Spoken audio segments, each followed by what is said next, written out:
গাজায় ইসরায়েলি হামলায় গেল ২৪ ঘন্টায় আরও ৭৭ জন প্রাণ হারিয়েছেন।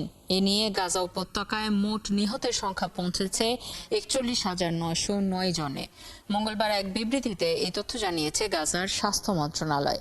এদিকে ফিলিস্তিনের স্বাধীনতাকামী গোষ্ঠী হামাস ইসরায়েলে একাধিক ক্ষেপণাস্ত্র হামলা চালিয়েছে। এছাড়া লেবাননের সশস্ত্র সংগঠন হিজবুল্লাহ উত্তর ইসরায়েলে শতাধিক রকেট ছুড়েছে। মনিরুজ্জামান বাবু রিপোর্ট।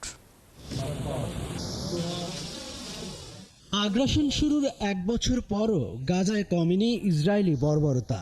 উপত্যকাটিতে আকাশ ও স্থল হামলা আরও জোরদার করেছে ইসরায়েলি বাহিনী। গাজার স্বাস্থ্য মন্ত্রণালয় জানিয়েছে, ইসরায়েলি সেনারা জাবালিয়া শরণার্থী শিবির ও দেইর আল বালার হাসপাতাল কম্পাউন্ডে বোমা হামলা চালায়।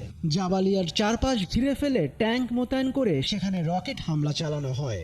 এর কিছুক্ষণ পরই উত্তরের শহর বেইত হানুন ও বেইত লাহিয়ার এলাকাগুলো খালি করার নির্দেশ দেয় ইসরায়েলের সেনাবাহিনী। ইসরায়েলি সামরিক বাহিনী বলেছে, তারা কয়েক ডজন জঙ্গিকে হত্যা করেছে এবং জাবালিয়ার সামরিক অবকাঠামো ভেঙে দিয়েছে।